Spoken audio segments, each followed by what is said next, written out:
Maria, boa noite, meus caros. E essa minha imagem estranha, toda azulada, deixa eu consertar Boa isso noite, aqui. professor. Tá mesmo. Gostei da entrada. É a configuração da câmera aqui. Aparecendo cor de Pronto, boate. pronto, agora sim, agora tá certo.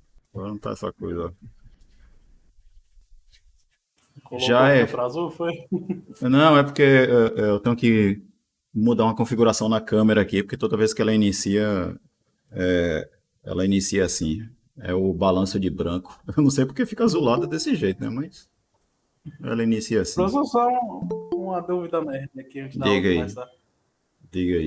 Perto ali do pé do Hulk, isso daí é o chapéu do Português de Ace? No quê, velho? Ali no enfeitinho ali atrás? Ah, não, é No um. chaveiro, no claviculário, é. É esse aqui. Aí, É isso. esse negócio aqui, ó. Ah, tá. De longe parecia outra coisa. É, não dá pra ler muito bem, não. Mas enfim, então, consertada aí a imagem. A minha imagem não dá pra consertar, mas a da câmera sim, né? Então, bora lá, certo? Que a gente tem umas coisas pra fazer. E inclusive, uma das coisas que eu tenho que fazer antes é. Deixa eu ver o que é que eu faço primeiro aqui. Vamos fazer aquele problema que eu tinha passado com uma atividade para vocês, certo? Aí depois, daqui a pouco eu falo sobre equação modular e inequação modular. Beleza? Então o problema era o quê? Você tinha três pontos não colineares,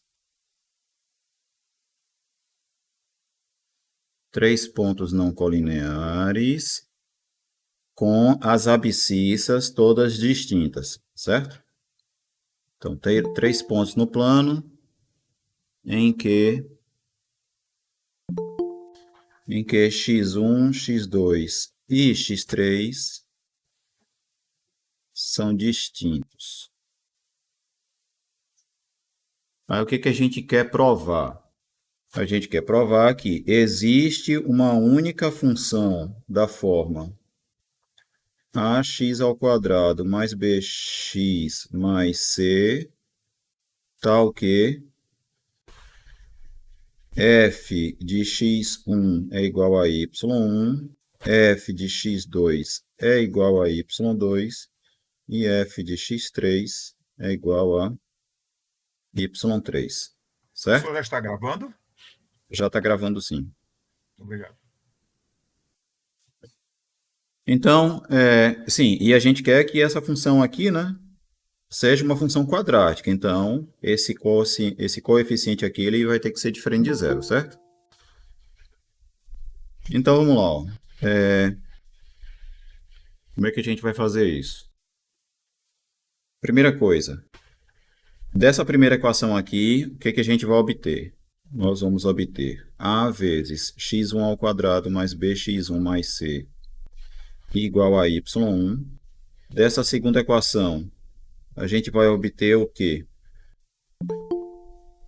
Que a vezes x2 ao quadrado mais bx2 mais c é igual a y2. E que a vezes x3 ao quadrado mais bx3 mais c é igual a y3. Beleza?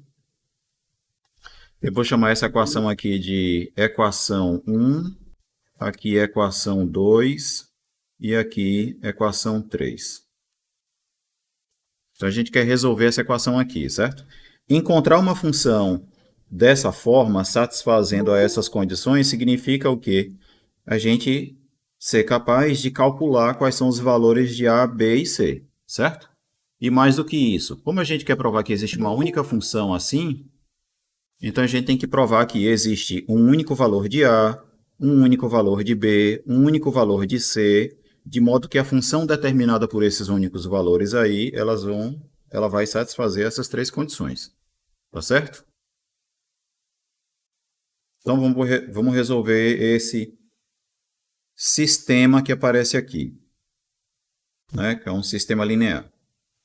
Então o que é que a gente vai fazer aqui, ó? Eu vou pegar a equação 2 e dela eu vou subtrair a equação 1, certo? E vou pegar também a equação 3 e dela eu vou subtrair a equação 1. Certo? O que que a gente vai obter? Quando eu fizer a segunda equação menos a primeira, a gente vai ter o seguinte, ó, A que multiplica x2 ao quadrado menos x1 ao quadrado mais b vezes x2 menos x1 igual a y2 menos y1, certo? Porque o que que acontece? Ó, quando eu fizer a diferença entre esses dois termos, A eu vou colocar em evidência, né? E aí a gente vai ficar com isso daqui. O C, não vai aparecer por aqui, porque ele vai cancelar, né? Na subtração. E a diferença entre esses dois termos aqui, quando eu colocar o B em evidência, eu vou ter isso daqui, certo? E do lado de cá é apenas essa diferençazinha aqui, certo? E aí na outra equação a gente vai ter o mesmo tipo de coisa. O que que a gente vai ter? A que multiplica x3 ao quadrado menos x1 ao quadrado, mais b vezes x3 menos x1. E isso é igual a y3 menos y1. Beleza? Beleza. Tranquilo? Então, a gente chegou nesse sistema aqui agora. Daí, o que que acontece? Ó? Isso que está aqui, eu posso reescrever do seguinte modo, porque essa diferença de quadrados a gente pode escrever como sendo o quê? Produto de soma pela diferença, né? Sim ou não? Isso. Então aqui vai ficar, ó, Exatamente. A que multiplica x2 mais x1 vezes x2 menos x1 mais b vezes x2 menos x1 igual a y2 menos y1. E na equação de baixo, uma coisa parecida, né? x3 mais x1 vezes x3 menos x1 mais b vezes x3 menos x1 igual a y3 menos y1. Beleza? Eu só fiz a Tranquilo. fatoração Aqui aqui, tá né? de boa. E aí o que que acontece? Ó? A gente está supondo que x1, x2 e x3 eles são distintos, certo? Então, ó, o x2 menos x1, isso daqui é uma coisa diferente de zero, né? E o x3 menos x1 também é diferente de zero. Concorda? Sim ou não? Sim. Então, ó, eu posso dividir os dois lados dessa primeira equação por x2 menos x1. Aí esse cara aqui, ó, ele vai simplificar e ele vai aparecer aqui dividindo, né? Tá certo? Então a gente vai obter a seguinte coisa, ó. A gente vai obter aqui A que multiplica x2 mais x1 mais b vezes, ou b, mais b igual ao quê? A y2 menos y1, isso daqui dividido por x2 menos x1, e da outra equação a gente vai concluir que A vezes x3 mais x1 mais b é igual a y3 menos y1 dividido por x3 menos x1. Concordam? Sim. E agora o que que a gente faz? Se eu chamar essa equação aqui de equação 4 e aqui equação 5. Se eu fizer a equação 5 menos a equação 4, o que é que eu vou obter? Aí note que o b vai cancelar, né? E eu vou ficar com o seguinte, ó. A que multiplica quem? A que multiplica x3 mais x1 menos x2 mais x1, tá certo? E do outro lado, o que que a gente tem? Eu vou ficar com y3 menos y1 dividido por x3 menos x1 menos y2 menos y1 dividido por x2 menos x1. Concordam?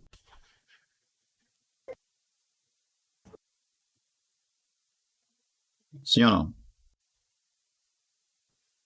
Sim, professor. E aqui dentro, ó, o que que a gente tem? Note que o x1 vai cancelar e eu vou ficar com o quê? Com x3 menos x2.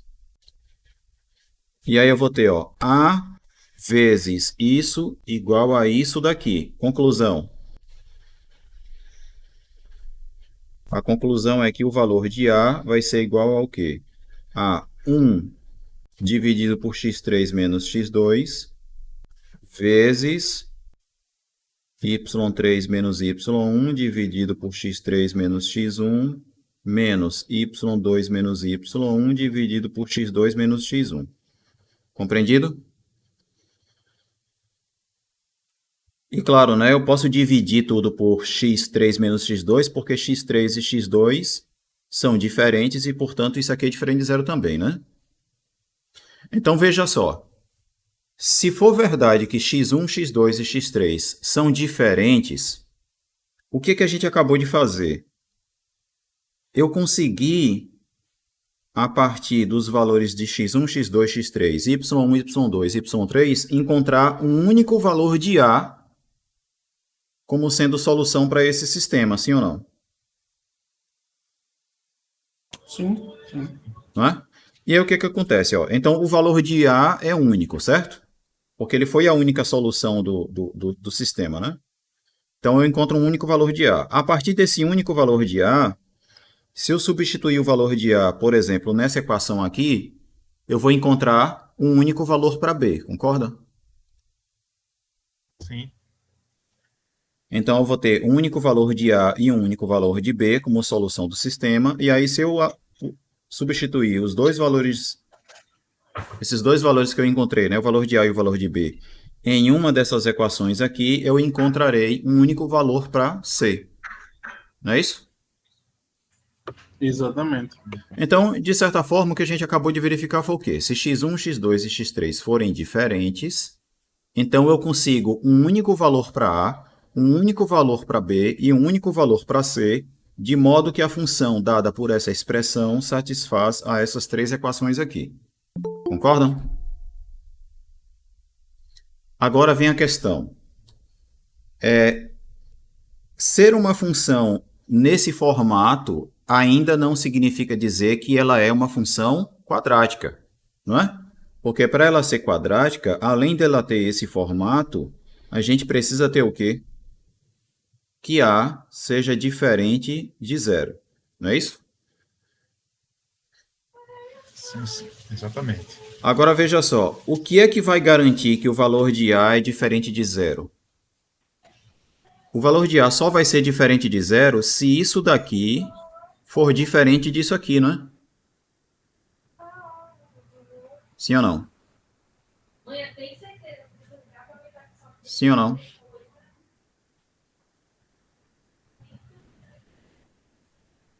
Exatamente. Pronto, então o que que a gente vai fazer?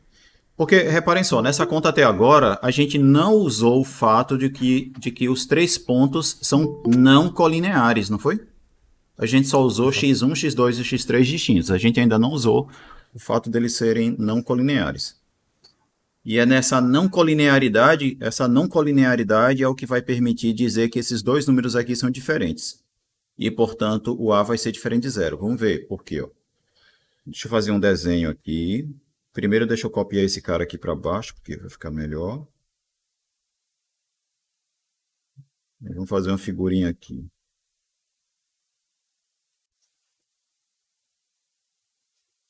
Digamos que aqui eu vou ter ó, o x1, x2, deixa eu botar mais longe, x2 e x3.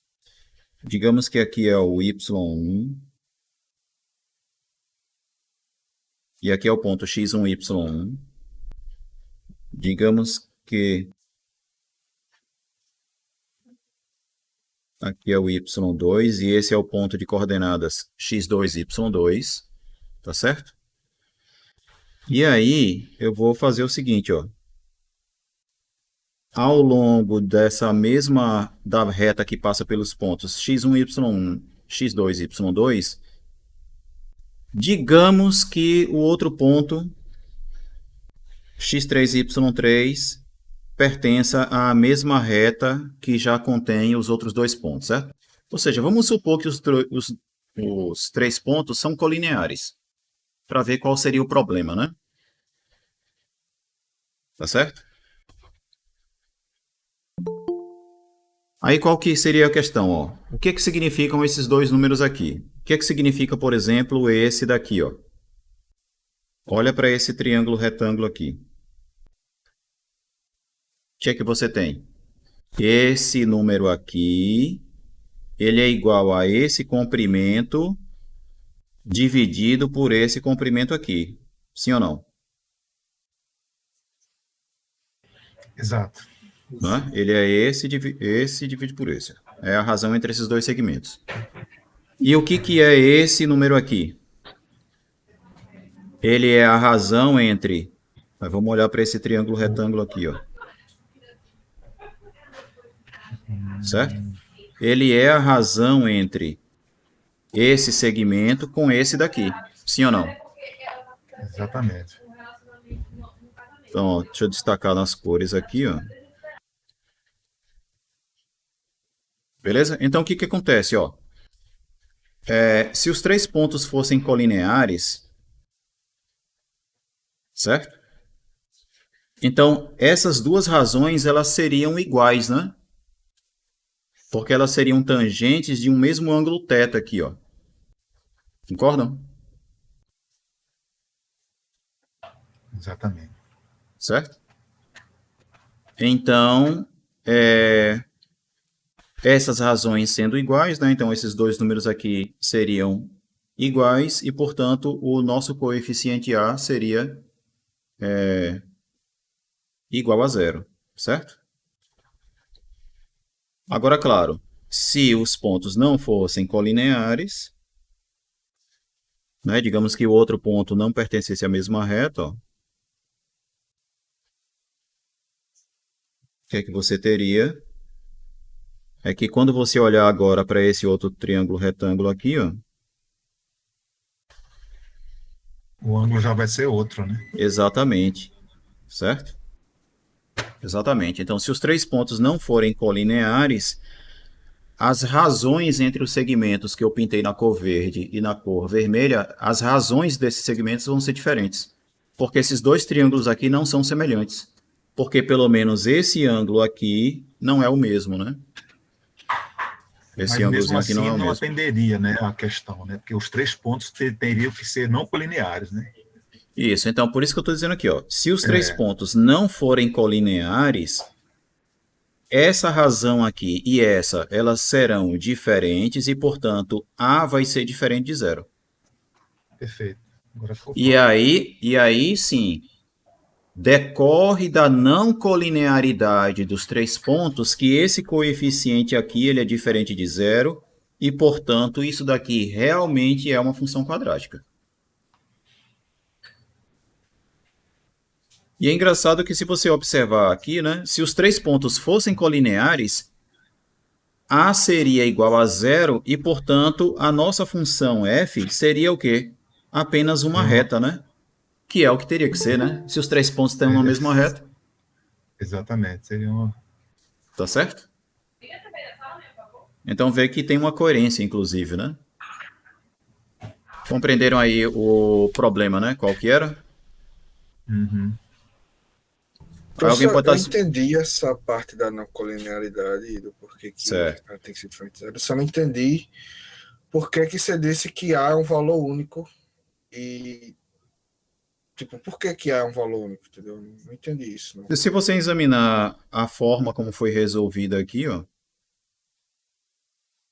se você for observando o passo a passo da solução, você vê que não é possível chegar em um outro valor de A, em um outro valor para A, certo? O único valor para A que a gente consegue calcular é esse daqui, como solução do sistema.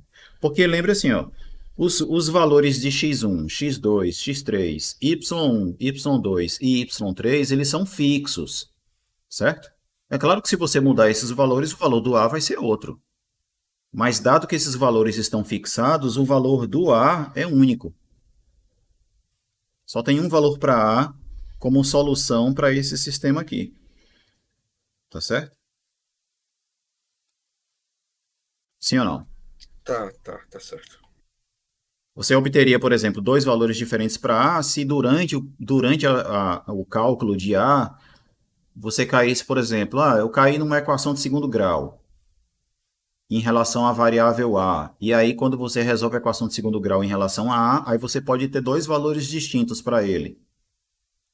Né? Esse tipo de coisa. Mas não é o caso aqui. Tá certo? A solução nos conduziu a um único valor para A. E do fato de ter um único valor para A, a gente vai ter um único valor para B. Embora você possa até pensar a seguinte coisa, ó. Se eu substituir A aqui e aqui, eu tenho duas equações que aparentemente são diferentes, né? Porque o lado de cá, ó, não é a mesma coisa. Sim ou não? Sim. Só que isso daqui também não é a mesma coisa. Mas apesar disso, se você substituir o valor do A aqui e fazer as contas, você vai observar que o resultado vai ser o mesmo nas duas equações. Você vai ter o mesmo resultado para B. O mesmo valor de B. Aí é uma coisa que vocês podem verificar depois, fazer a continha. Eu não vou fazer aqui para a gente não gastar muito tempo. Certo? Tranquilo? Tranquilo. Pronto, então compreendido aí o problema, é claro que vocês podem estar pensando assim, professor, mas eu nunca pensaria num negócio desse não. Tá, o problema não é que se você pensaria ou não numa solução como essa. A questão é se você entendeu a solução que foi dada. Isso é importante também, né? Professor, e depois que o senhor fez o gráfico, e a gente, quando o senhor começa a mexer no ângulo, a gente percebe que realmente vai se tornar uma parábola, né? A minha grande dúvida aí, lógico, eu tinha definido que o meu A teria que ser diferente de zero Sim. e que ele seria positivo, né? Porque é o que foi dado lá na... Mas eu fiquei Mas, cheio de dúvidas, viajei mas, se o A fosse negativo, se a conta mas terminasse para não, baixo. mas veja que o A não precisa ser positivo não, viu? É porque com esse desenho que eu fiz, acaba que ele vai ter que ser, né? Mas, por exemplo, o y2 podia estar mais para cima aqui, ó. Uhum. E aí você teria que ter uma parábola passando assim, né? Ela seria para baixo, ó. Isso. Não é porque essa razão aqui, ó, esse segmento aqui dividido por esse vai dar um valor maior do que esse dividido por esse. Porque o ângulo aqui é maior, né? Uhum. E aí isso daqui seria negativo e, portanto, o A seria negativo. Não é? Entendi. Pronto, então essa é a ideia. Beleza? Legal isso, né? Legal. Professor, outra pergunta seria o seguinte: Diga aí. mas os cálculos, a gente só vai conseguir fixar um gráfico se a gente tiver no mínimo 3 pontos, né? Porque 2 pontos a gente Exatamente. pode ter de infinitas parábolas, né? Isso. Exatamente. Que isso é o caso de a gente ter o seguinte, ó. Se eu só tivesse 2 pontos, eu só teria duas equações, certo? Mas eu ainda teria três variáveis. Em um sistema linear, isso é uma coisa que vocês vão aprender em álgebra linear 1, certo? Se o número de variáveis é maior do que o número de equações, esse é um sistema que sempre vai ter infinitas soluções. Entendi. Mas é uma coisa que vocês vão ver em álgebra linear, certo? Então, se eu tivesse só 2 pontos, e tivesse querendo encontrar uma parábola que passa por 2 pontos, então eu cairia num sistema com infinitas soluções, o que está me dizendo que eu tenho infinitas parábolas passando por aqueles mesmos 2 pontos. Agora, se você pegar 3 pontos, por aqueles 3, vai passar uma só. Perfeito. Tá certo? Seria um sistema possível, mas indeterminado, é isso? Possível e indeterminado. É isso que vocês chamam mesmo, certo? Um sistema com infinitas soluções é um sistema que é possível, ou seja, ele tem solução, e indeterminado porque ele tem infinitas soluções. Ele não tem uma solução só. E aí alguém pode estar se perguntando, professor, e se eu pegar 4 pontos? Eu consigo uma única parábola passando por 4 pontos? Pode ser que não exista uma parábola passando por aqueles 4 pontos. Por exemplo, aqui, ó, com esses 4 pontos que eu desenhei, eu vou ter uma parábola que pode estar passando por esses 3, uma outra que passa por esses 3, mas pode ser que você não consiga uma única passando pelos 4. Tá certo? Isso pode não acontecer. Beleza? Teria que ser muita sorte para os 4 pontos pertencerem a uma mesma parábola. E isso vocês vão também aprender em álgebra linear. Isso vai se refletir da seguinte forma: se eu tivesse 4 pontos, então eu teria um sistema. Eu não vou escrever as outras 2 equações aqui não, certo? Eu acho que vocês compreendem que teria duas outras equações aqui, né? Você teria agora um sistema que tem mais equações do que variáveis.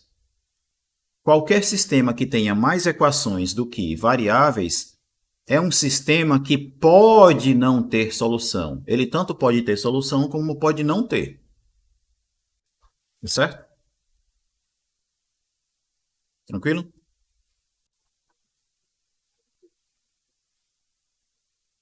Sim ou não? É claro que existem outras condições também. Existem outras condições também, porque mesmo que o número de equações fosse igual ao número de variáveis, você pode ter um sistema ainda que, com certeza, ele sempre vai ter solução, mas pode ser que tenha mais de uma solução.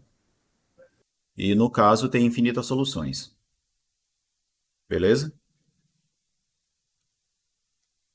Mas essas são coisas que vocês vão aprender lá em álgebra linear, no começo da disciplina, quando vocês estiverem estudando sistemas lineares. Aí vocês vão se deparar com um teorema chamado teorema de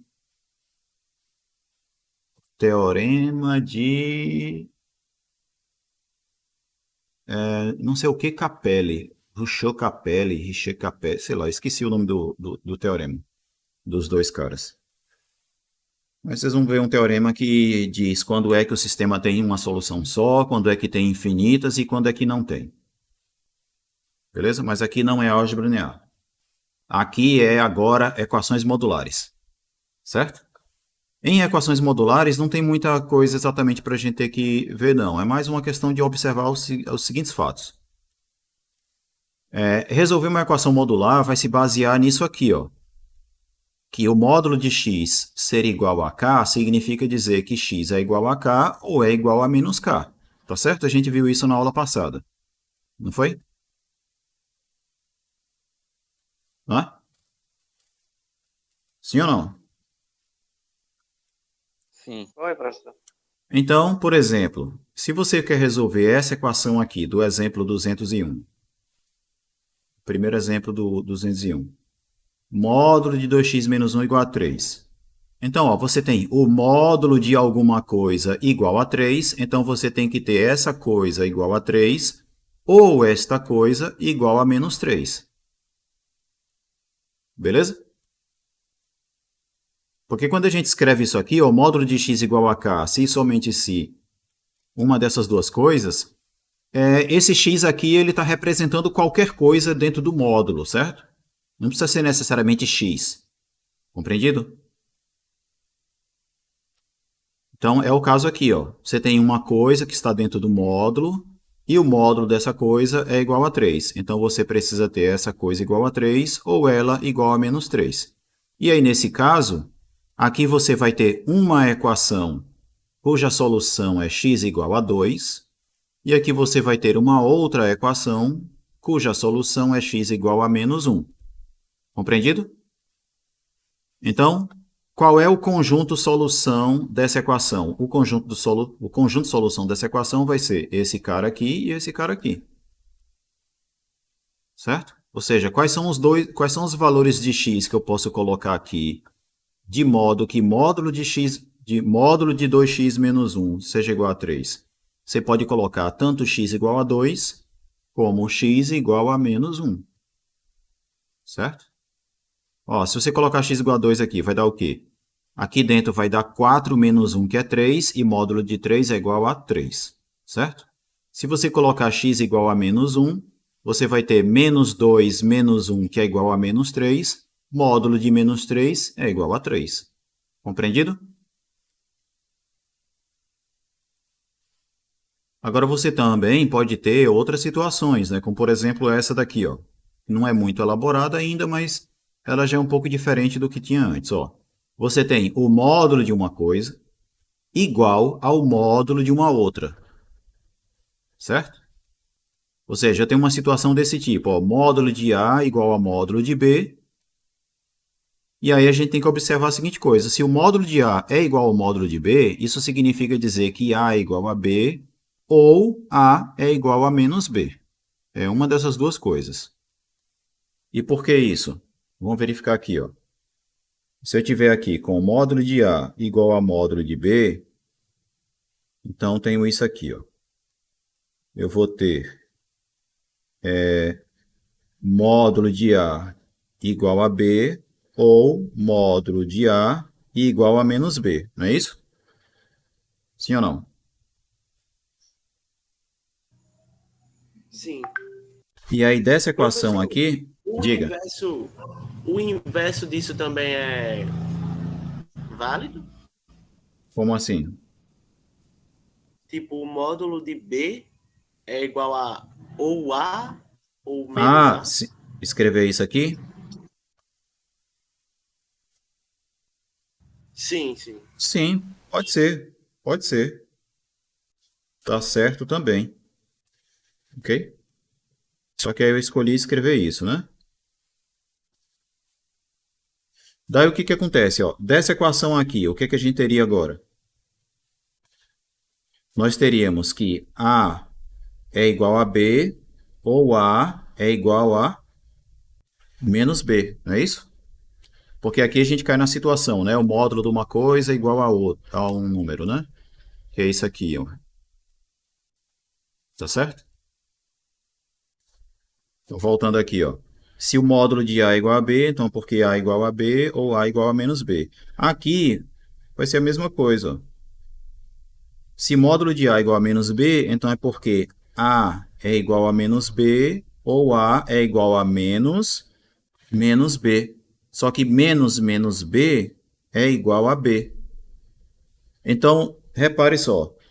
Isso daqui, se essas duas coisas são iguais, você sempre vai ter ou A igual a B ou A igual a menos B. Concordam? Então, é nisso que vai se basear resolver esse tipo de equação modular aqui agora. Tá certo? Então, vamos lá. Ó. Se o módulo de 3x menos 1 é igual ao módulo de 2x mais 3, então isso quer dizer que o 3x menos 1 é igual a 2x mais 3, ou 3x menos 1 é igual a menos 2x mais 3, que vai dar menos 2x menos 3. Tá certo? E aí, ó, dessa equação aqui, você vai obter x igual a 4. E desta equação aqui, você vai obter x igual a menos 2 quintos. E aí, o conjunto solução desta equação modular vai ser o conjunto formado por esses dois elementos aqui. Compreenderam? Simples, né?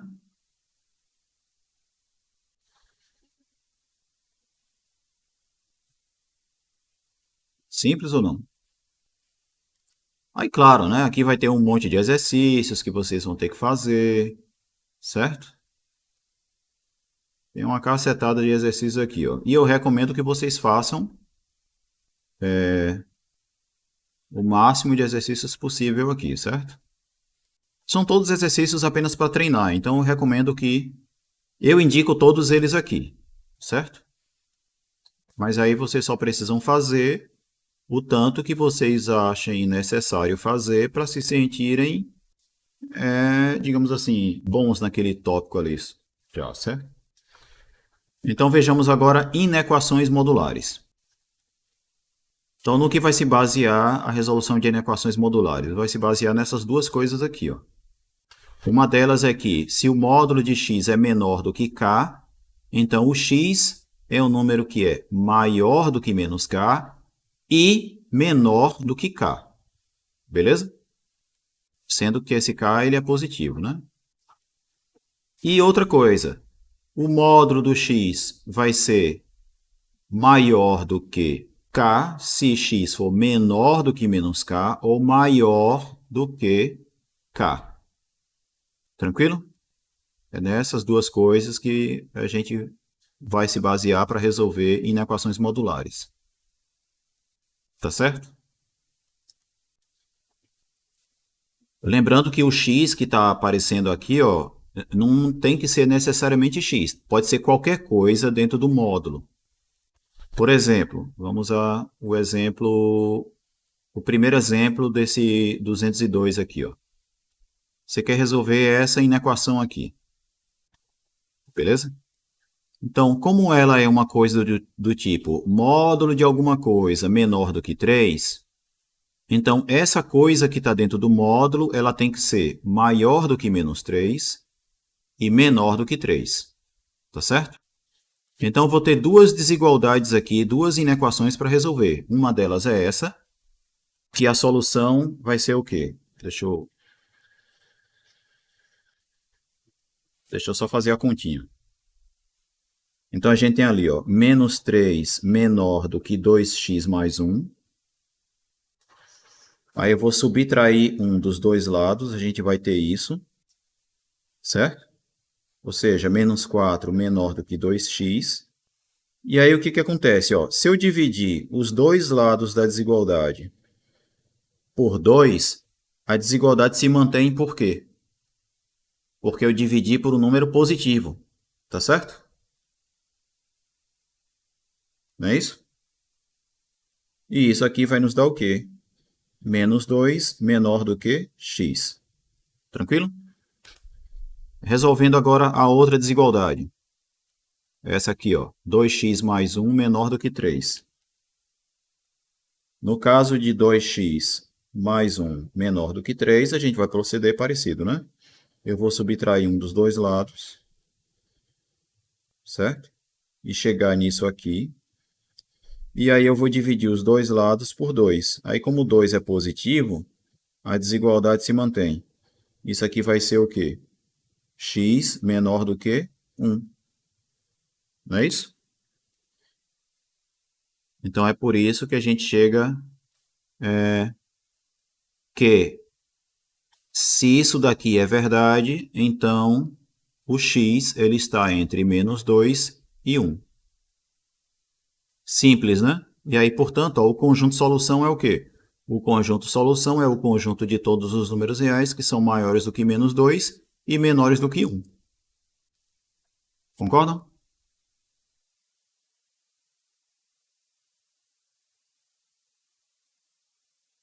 Concordam? Sim, professor. Sim. Aqui, ó, eu poderia aproveitar, eu vou aproveitar para fazer a interpretação geométrica do que é essa desigualdade aqui. Porque veja só, o que é isso aqui? Não é uma reta? 2x mais 1? Não é?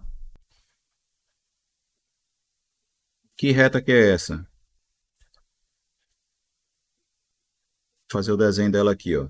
Se o x for igual a 0, ela passa no 1. Se x for igual a 1, ela passa no 3, né? Beleza? Então ela é uma reta assim, ó.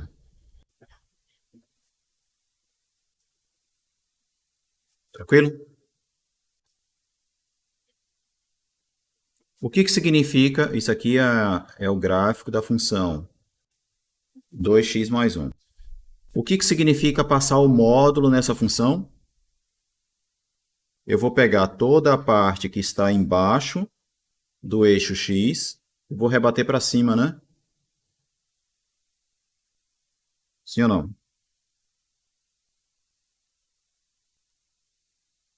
E aí, como é que ficaria o gráfico? Ele iria rebater no ponto. Isso, vai ficar assim, ó. Vai ser uma coisa desse jeito aqui, certo? E aí o gráfico da nossa função vai ser simplesmente essa parte que eu vou destacar na cor verde, ó. Tá certo? Esse é o gráfico dessa coisa. Aí o que é que significa isso?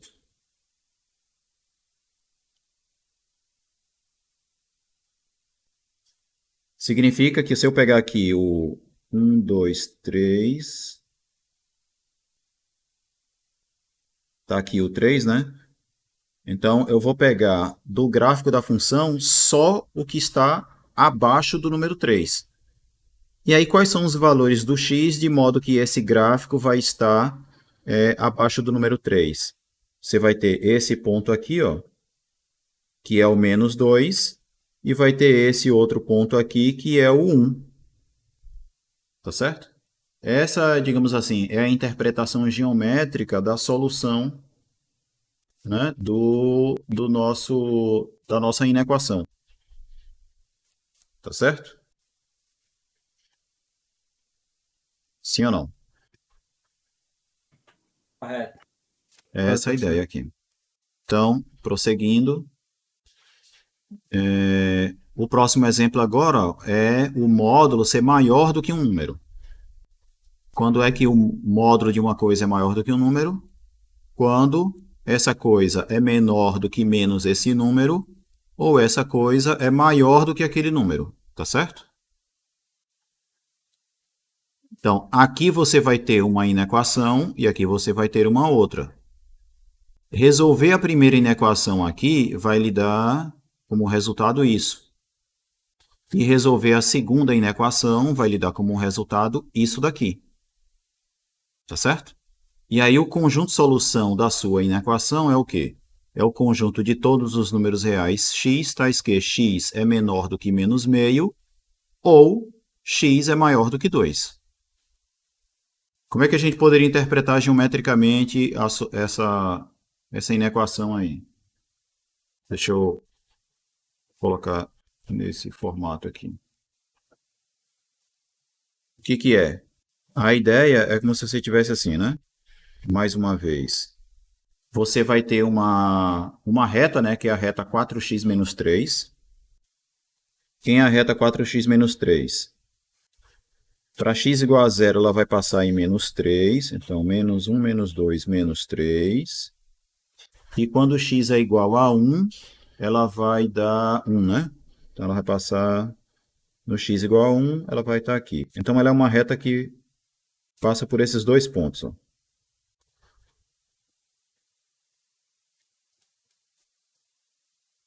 Beleza? Então, essa é a reta 4x menos 3. O que que é passar o módulo nela agora? Eu vou pegar toda a parte que está para baixo do eixo x e vou rebater para cima. Aí vai ficar uma coisa assim. Ó. Eu vou destacar na cor verde aqui. Ó.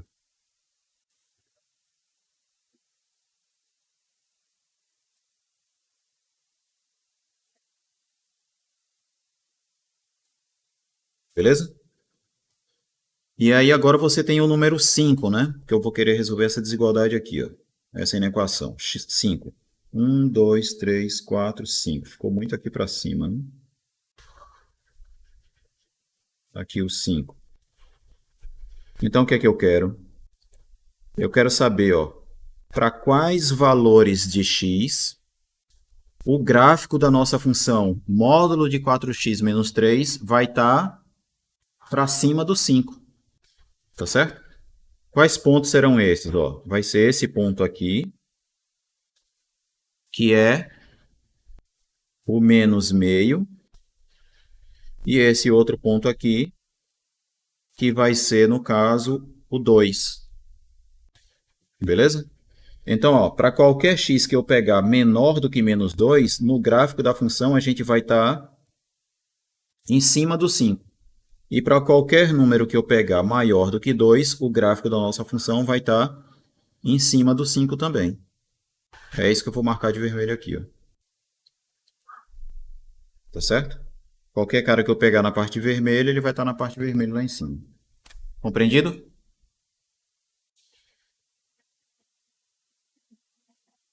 Sim ou não? Sim. Professor, não entendi. Qual parte? Tudo. Tudo começando onde? Na hora de fazer a representação no gráfico, foi que eu não entendi direito. Ah, sim. Então, bora lá. Ó. Isso aqui é uma reta, certo? Aí eu desenhei uma reta. Aí eu fiz o desenho lá da reta. Quando eu passo o módulo na função, o que está para baixo do eixo x, a gente rebate isso para cima. É o que a gente viu na aula passada, depois de função modular, certo? Essa parte aqui que já está para cima, permanece, e o que está para baixo é rebatido para cima. Tranquilo? A parte que me confundiu foi porque essa parte, quando rebate, não começa de... Eita, saiu tudo aqui. Voltou. Essa parte não começa de baixo na hora que rebate, entendeu? Começa de... Ah, sim. Saquei. Mas você lembra, você assistiu a aula de segunda-feira, não assistiu? Assisti. Então, é aquela ideia lá né, quando você passa o módulo de uma função, toda essa parte que ficar abaixo, ela vai ser refletida para cima, certo? É o que a gente fez. Tranquilo? Tá certo. Foi só essa a causa da dúvida? Foi só isso, a partir disso aí já entendeu. Tá bom. Pronto, obrigado. então.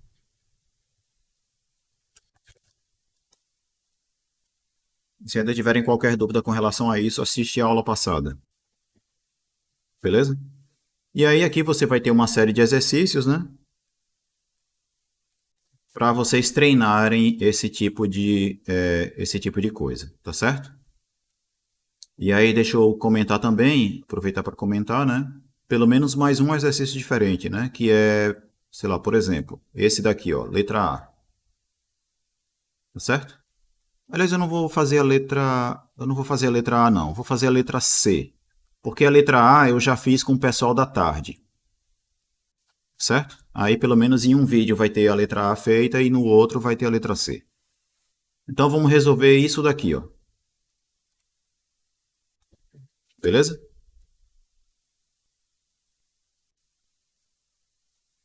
Então, vamos lá. Ó. A gente quer resolver a inequação módulo de x ao quadrado menos 5x maior ou igual a 6, certo? Quando é que o módulo de uma coisa é maior do que um número? Quando o quê?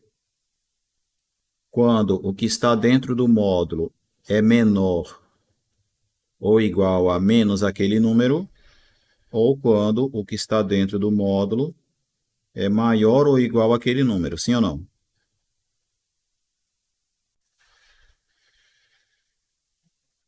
Beleza? Então, a gente vai ter isso. Aí, aqui, a gente vai ter o quê? X ao quadrado menos 5x mais 6 menor ou igual a zero. E aqui a gente vai ter x ao quadrado menos 5x menos 6 maior ou igual a zero. Concorda? Nós vamos ter essas duas desigualdades aqui, essas duas inequações. Certo? Vamos resolver a primeira. O que é que você tem? Ó? Aqui eu tenho uma função quadrática e eu quero determinar para que valores de x, para quais valores de x, essa função quadrática é menor ou igual a zero. Então, observe o seguinte, ó. Ela é uma função quadrática que tem concavidade para cima, né? Sim ou não? Sim. Se ela tiver duas raízes, então quais são os valores de x para os quais ela vai estar abaixo do zero? Ela vai ser menor ou igual a zero. Vai ser qualquer cara que eu pegar entre as duas raízes, sim ou não? Exatamente. Então, primeira coisa, quais são as raízes desta função quadrática aqui? Elas vão ser x igual a 2 e x igual a 3. Concordam? Se você somar as duas raízes, o resultado é igual a menos b, certo? Porque o a aqui é 1, né? Então ficaria menos b sobre a, que é igual a menos b, certo? Então a soma das raízes é igual a 5 e o produto é igual a 6. Beleza? Nesse caso aqui é um caso que é fácil de determinar, né? Quais são as raízes. Então o que é que eu tenho? Quando eu quiser resolver essa inequação aqui, o que é que nós vamos ter? Eu tenho aqui o 2 e tenho aqui o 3.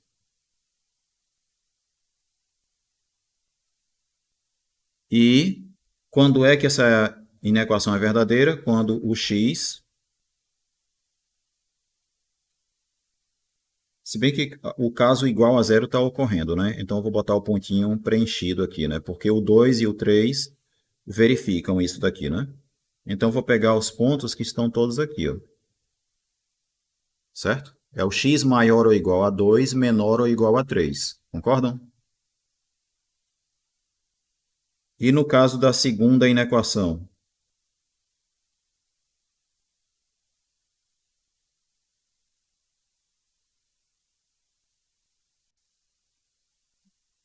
Essa equação aqui ela tem raízes reais distintas, sem calcular o delta. O que é que vocês me dizem? Dá para saber se tem raízes reais distintas? Sim, né? Lembram que foi com vocês que na aula passada eu até comentei, né, que... Aula passada, acho que foi, né? Que se os valores de A e C tiverem sinais diferentes, ela sempre vai ter duas raízes reais distintas? Vocês estão calados hoje, bicho. Só tem Jorge e Alberto falando. Teve mais duas pessoas falando. Até Jonathan tá calado hoje. O que é que foi, Jonathan? Eu, pelo menos, tô anotando aqui. Eu tô tentando me manter concentrado. O Jonathan nem me ouviu, né? Deve estar só logado, né? Não tá assistindo a aula não, né? Conversa, macho. Eu sabe não, sabe não. Eu não tô. Eu citei seu nome e você nem se defendeu, pô. Eu pensei que... Não, é porque o Ari falou. Eu tô brincando, rapaz. Bora lá, ó. Eu já pensei que você... Bora lá. Eu tava tentando pensar, porque você falou que são os dados, eu tava tentando pensar o porquê que dá valores diferentes, sabe? Por que sempre tem um valor real, mas eu tava vendo Delta... aqui que é porque quando você for multiplicar, o menos vira um mais, né? Isso vai Exatamente, isso aqui, ó. Esse menos com isso daqui, ó. Se A e C tem sinais diferentes, isso aqui é negativo, com esse menos aqui, isso fica mais. Aí aqui vai ficar a soma de duas coisas maiores ou iguais a zero, né? Claro. Agora, se isso daqui não for zero, né? Isso aqui dá sempre positivo, né? Ou seja, se o produto de A e C for negativo, o discriminante sempre é positivo, e quando o discriminante é positivo, ela tem sempre duas raízes reais distintas. Então, vamos lá. Ó. Quais são as raízes dessa coisa aqui? A gente vai ter aí que o discriminante é igual a 25 menos 4 vezes 1 vezes menos 6, que é igual a 25 mais 24, que é igual a 49, e 49, ainda bem, é 7 ao quadrado, né? Bom demais, né? E aí, quais são as raízes? As raízes vão ser menos b, mais ou menos, a raiz de delta sobre 2a, o que vai nos dar 5, mais ou menos, a raiz do delta vai dar 7, certo? E 2a igual a 2, né? Então, a gente vai ter aqui Uma raiz vai ser 7 mais 5 dividido por 2, que é 12 dividido por 2 dá 6. Beleza? E a outra raiz qual é? Vai ser 5 menos 7, que é igual a menos 2, dividido por 2, menos 1. Beleza? Então a gente vai ter aqui, ó. Uma raiz vai ser o menos 1. Vou botar o menos 1 aqui. E a outra vai ser o 6, né? Vou botar o 6 mais para cá aqui, ó. Eu sei que ele é maior do que 3, né? Mas não dá para colocar na escala correta aí, né? Então o que que acontece, ó? Isso daqui é uma parábola com concavidade para cima, certo?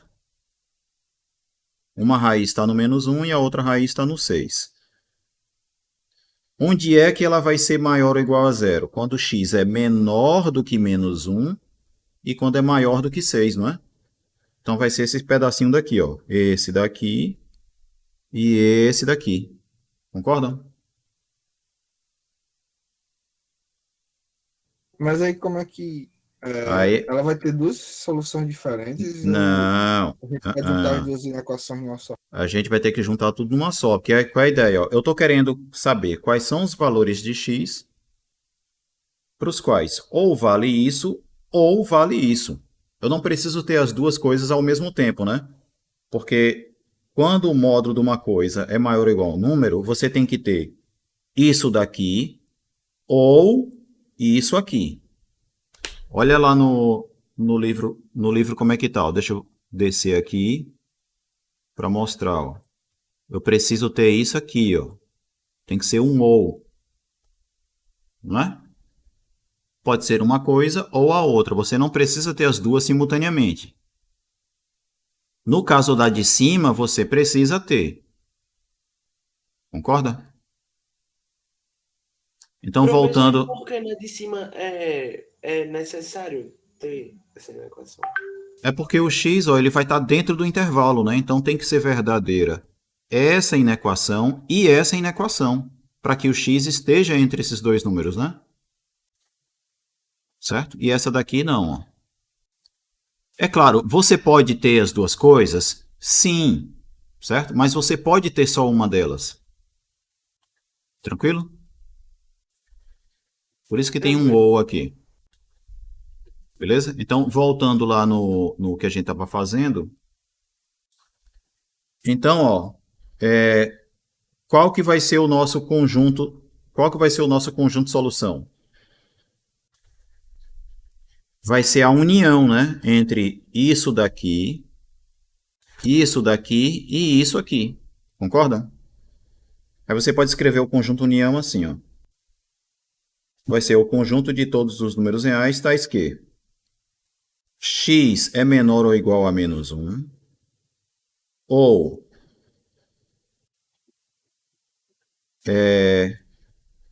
x é maior ou igual a 2 e menor ou igual a 3, ou x é maior ou igual a 6.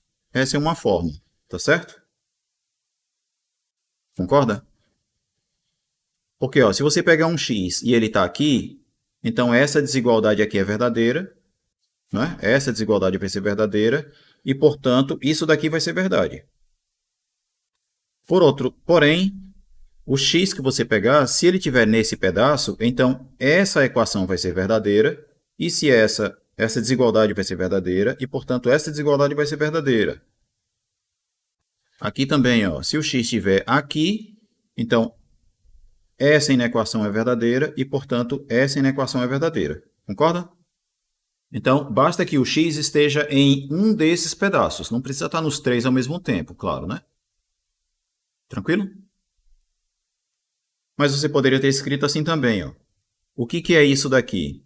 Isso aqui é o conjunto de menos infinito até menos 1 fechado no 1, união com o intervalo fechado do 2 até o 3, união com o intervalo fechado no 6 e indo até mais infinito.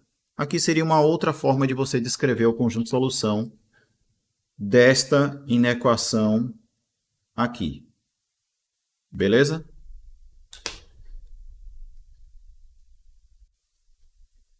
Tranquilo?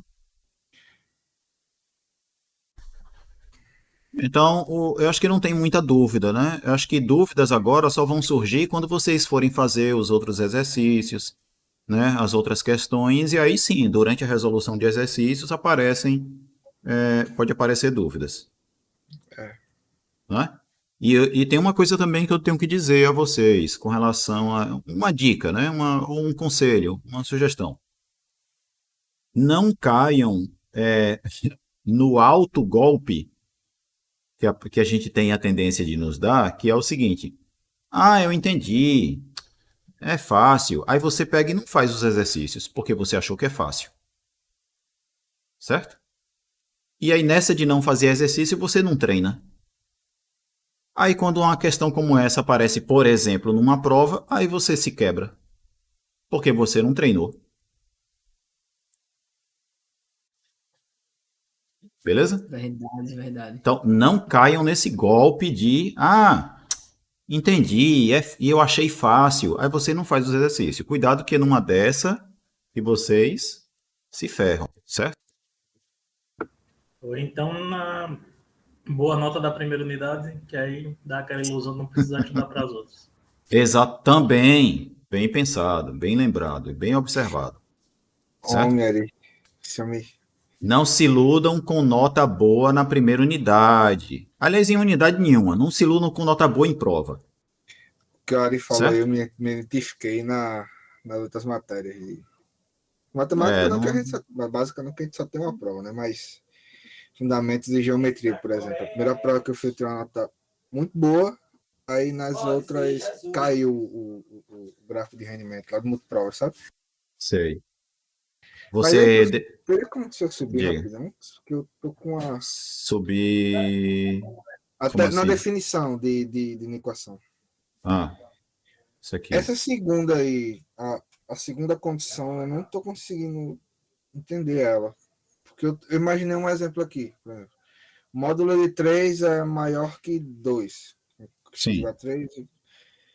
Essa primeira condição, x tem que ser menor que menos k. Não, mas, veja. Para isso daqui ser verdade, uma dessas duas coisas tem que ser verdadeira, porque a gente tem uma disjunção aqui, ó. Você não precisa ter as duas verdadeiras. Por exemplo, o módulo do 3 maior do que 2, como você falou. Módulo de 3 é maior do que 2, porque 3 é maior do que 2. Certo? Isso daqui vai ser verdade. Você não precisa ter as duas coisas verdadeiras. Compreendido? Compreendido. Certo? Agora, por exemplo,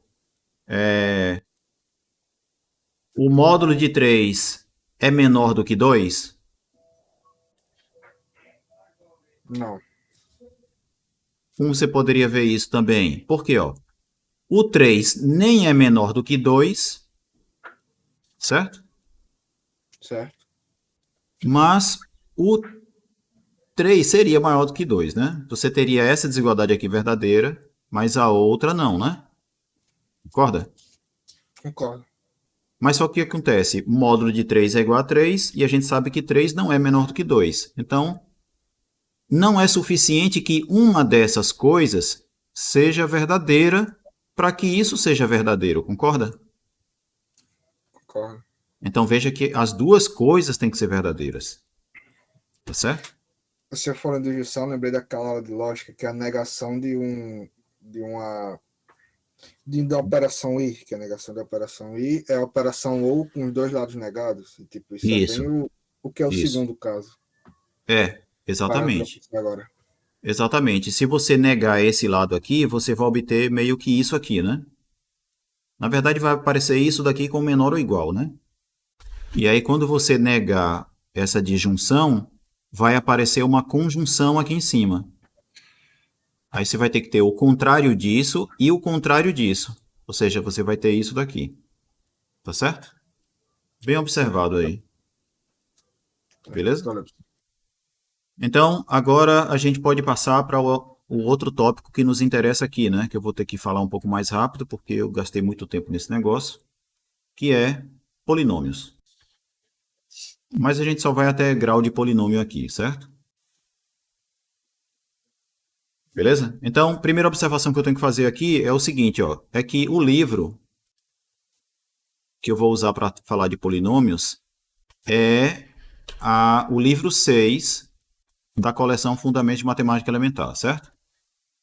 Nesse livro, ele vai falar sobre números complexos, sobre polinômios e equações polinomiais. Como ele trata de números complexos, então o primeiro capítulo dele é números complexos. Beleza? Só que números complexos a gente vai estudar apenas na terceira unidade. E aí sim, no capítulo 2, ele vai tratar de polinômios. Então, algumas coisas que ele vai falar sobre polinômios, ele já vai considerar que você sabe números complexos. Beleza? Mas o que a gente vai fazer aqui, a gente não vai considerar isso. Por quê? O que a gente vai adaptar aqui? A gente vai tratar de polinômios cujos coeficientes são números reais, certo? E o x é um número real. Note que aqui, quando ele define polinômio, como é que ele definiu? Ó? Dada uma sequência de números complexos, certo? Consideremos a função de c em c, que c é o conjunto dos números complexos, certo? Então, consideremos a função f de c em c, dada por f de x igual a essa expressão. Então, a mudança que a gente vai fazer aqui é que eu vou considerar aqueles numerozinhos ali, A0, A1, A2 e AN, como sendo números reais, e eu vou pensar no nosso polinômio como sendo uma função de R em R, beleza? Então, toda vez que ele fazer referência a número complexo aqui, na nossa cabeça, a gente vai estar pensando em número real, beleza? Sim ou não? Porque é tudo a mesma coisa em relação ao que vai ser definido, tá certo? Então, definido aí o que é um polinômio, polinômio em uma variável, a gente vai pensar no polinômio como sendo uma expressão dada desse modo aqui, certo? Dada uma sequência de números, a gente vai pensar na função dada desse jeito aqui, e aí essa função a gente vai chamar de função polinomial ou simplesmente um polinômio associado a essa sequência de números. Beleza? No exemplo aqui abaixo, aqui é só uma questão de a gente saber identificar, né, os coeficientes, certo? O A0, ele é o termo constante. Aquilo que a gente chama de A1 é o coeficiente de x, então vai ser o 2. O A2 é o coeficiente do x ao quadrado, que nesse caso aqui é o 3. E o coeficiente do x, o A3 é o coeficiente do x ao cubo, que nesse caso é o menos 5. Tá certo? Nessa expressão aqui, ó, quem que é o A0? A0 é o termo constante, que no caso é 1. Quem é o A1? O A1 vai ser o coeficiente do x. Só que não tem x aqui. É o que vocês me dizem? O fato de não ter o x escrito aqui é porque é como se eu tivesse ali o 0 vezes x. Certo? Nessa expressão, se eu colocar ali o 0x, então eu sei que o nosso A1 ele é igual a 0. Beleza? Quem é o A2? O A2 vai ser o coeficiente do x ao quadrado. Como ele não aparece aqui, é porque o coeficiente do x ao quadrado também vale 0. E o A3 vai ser o coeficiente do x ao cubo, que também não aparece aqui, e, portanto, é porque ele vale 0. E o A4 é o coeficiente de x à quarta, que nesse nosso caso é o número 7. Beleza? Então, esse exemplozinho aqui é só uma questão de você identificar os coeficientes. Beleza? Professor, Tranquilo? no caso, se tivesse na equação, nessa mesma equação, sei lá, 3x elevado ao quadrado, aí o 3 seria o coeficiente do A2? O A2 seria o 3, né, nesse caso. Ah, entendi. Não é que você falou 3x ao quadrado? Sim, sim. Então, você olha aqui, A2 Você pensa assim, ó, se é A2, então eu vou olhar para o x cuja potência é igual a 2. Para o A3, ele é o coeficiente do x cuja potência é igual a 3. Compreendido? Sim, entendi. Então. Pronto. Então, vamos prosseguir aqui, ó. Agora uma definição. O que significa o valor numérico de uma função polinomial em um certo A? O que é? Vai ser o número correspondente a você calcular, né? Quem é f de A? Aí você substitui no lugar do x o A. E aí calcula. Beleza? Então, por exemplo, ó, se f de x é igual a 2 mais x ao quadrado mais 3x ao cubo, então, quem é f de 2? Aí você vai botar o 2 no lugar do x, fazer as contas que tem que fazer e vai concluir que f de 2 é igual a 32. Então, esse daqui é o valor numérico de f em 2. Beleza? Simples assim. Tranquilo até agora, né? Tem nada demais aí. Agora a gente vai passar para a igualdade entre polinômios. Antes da gente definir o que é a igualdade entre dois polinômios, a gente vai definir o que é o polinômio nulo. Então, definição.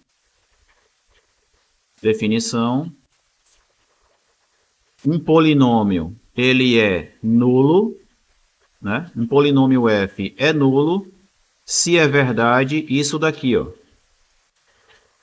Certo? E a gente escreve f como sendo igual a zero. Então, um polinômio nulo é um polinômio tal que, para todo x, f de x é igual a zero. Tá certo? Aqui ele está colocando x pertencente a C, mas no nosso caso é x pertencente a... o quê? Aos complexos. Aqui ele está dizendo que é nos complexos, mas a gente está considerando x real, certo? Tudo que ele fizer aqui referente a C, a gente vai fazer em relação a R. Professor, beleza? Diga. Desviando um pouco o assunto da aula sobre conjuntos. Existem números mais abrangentes que os complexos? Sim, tem. Existem conjuntos maiores do que os números complexos. Existe um conjunto que a gente chama de quaternions, octernions, esqueci agora se é octernions, sei lá, que generaliza os complexos também. Beleza? A gente ainda vai estudar números complexos, né? Mas de qualquer forma, um número complexo pode ser pensado como sendo todo um número que a gente pode escrever dessa forma aqui. Certo? Onde esse i é a unidade, é o cara que a gente chama de unidade imaginária e que tem a propriedade de elevado ao quadrado ele ser igual a menos 1. Beleza? Só que aí existe um outro conjunto numérico. Não é bem numérico. Existe um outro conjunto que ele é assim, ó. Ele é A mais BI mais CJ mais DK, onde I ao quadrado, J ao quadrado e K ao quadrado, eles valem menos 1, certo? E além disso, o IJK tem essa outra propriedade aqui também, ó. Se você faz I multiplicado por J, o resultado é K. K multiplicado por J é igual a I multiplicado por K é igual a J. Certo? Certo. E se você multiplicar o contrário, o sinal muda. Se você faz J vezes I, o resultado é menos K. K vezes J é igual a menos I. E I vezes K é igual a menos J. Certo? Existe um conjunto com essas propriedades aqui, onde os elementos dele podem ser escritos desse modo, onde I, J, K tem essas propriedades aqui, essas e essas aqui. É um conjunto que a gente chama de quaternions. Quaternions. Eles generalizam os números complexos. Certo? Para você obter um número complexo, é como se você fizesse C e D iguais a zero. Aí você vai obter um número complexo A mais BI. E se você faz B, C e D iguais a zero, você obtém um número real A. Certo? Porque esse A, B, C, D, eles são números reais. São reais. Cara, que Beleza? bizarro. É bem interessante isso, e um dia, no futuro do curso, vocês vão se deparar com isso daí, talvez em álgebra abstrata. Tá certo? Talvez, porque isso é uma coisa que não necessariamente vocês acabam vendo. Mas pode ser que, dependendo do professor que esteja dando a disciplina, pode ser que ele chegue a comentar sobre isso. Tá certo? Ou, por exemplo, num curso de álgebra linear 2, pode ser que seja mencionado esse tipo de coisa. Mas voltando aqui, matada a curiosidade aí a respeito de conjuntos que são maiores do que os complexos, eles existem, certo? Então, vamos lá, ó, teorema. Então a gente definiu aqui em cima o que é um polinômio ser nulo, né? Certo? E aqui tem uma caracterização. Quando é que um polinômio é nulo? Se ele for dado por essa expressão aqui, então ele vai ser o polinômio nulo se e somente se todos os coeficientes desse polinômio são iguais a zero. Tá certo? E aí como é que ele faz a demonstração disso? Ó, primeiro, se todos os coeficientes forem iguais a zero, é claro que f de x vai ser igual a zero para qualquer x, ou seja, o polinômio realmente vai ser o polinômio nulo. Beleza? Agora a pergunta é, e se ele for o polinômio nulo, por que é que todos os coeficientes vão ser iguais a zero? Então, qual é a ideia? Suponha que o polinômio é nulo.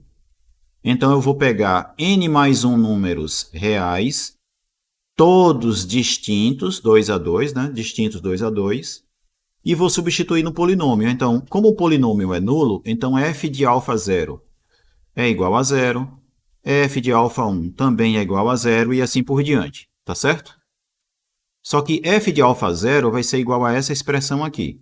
Isso daqui igual a zero nos dá essa primeira equação. F de alfa 1 igual a zero nos dá essa segunda equação, e assim por diante. Compreendido? Essas equações aqui, esse conjunto de equações, eles formam um sistema. Deixa eu ver se vai caber escrever ele aqui embaixo. Pronto, coube. Esse sistema que está aí, ó, ele pode ser reescrito da seguinte forma. Como sendo 1. Licença, professor, não está aparecendo não. Ah, é verdade. Verdade. 1, dois pontinhos. 1, alfa 0, alfa 1, alfa 2, alfa n, alfa 0 ao quadrado, alfa 1 ao quadrado, alfa 2 ao quadrado, até alfa n ao quadrado, e depois chega em alfa 0 elevado a n, alfa 1 elevado a n, alfa 2 elevado a n, até você chegar em alfa n elevado a n. Eu posso reescrever esse sistema aí dessa forma aqui, ó.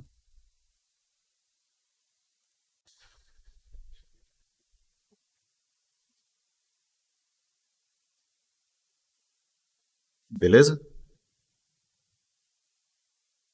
Usando multiplicações de matrizes e não sei o que, eu posso escrever esse sistema dessa forma aqui, ó. Onde eu tenho aqui uma matriz que eu vou chamar de A, vezes uma outra matriz aqui que eu vou chamar de X, vezes uma outra matriz aqui que eu vou chamar de B. E aí eu tenho uma equação do tipo AX igual a B. Certo? Onde a multiplicação que aparece aqui é uma multiplicação de matrizes. Eu não vou detalhar isso daqui porque são coisas que vocês vão ver em álgebra linear. Tá certo? Então o que acontece? Ó? Eu estou querendo resolver então essa equação aqui. onde todos os elementos de B são iguais a zero, certo? Daí o que acontece? Ó? Essa matriz A, ela é uma matriz de tal forma que o determinante dela é igual ao produto das diferenças 2 a 2 entre os elementos α0, α1, α2 até αn. Ou seja, o determinante vai ser uma coisa assim, ó. α0 menos α1, α0 menos α2, até α0 menos αn, vezes, aí viria α1 menos α2, α1 menos α3, e assim por diante. Deixa eu escrever aqui embaixo. α1 menos α2, α1 menos α3, até chegar em α1 menos αn, e aí continua a multiplicação, vezes, aí teria o α2 menos α3 menos α4, até chegar em α2 menos αn, e assim por diante. Compreenderam qual é a lógica? Até chegar em, por exemplo, alfa n menos 2 menos alfa n menos 1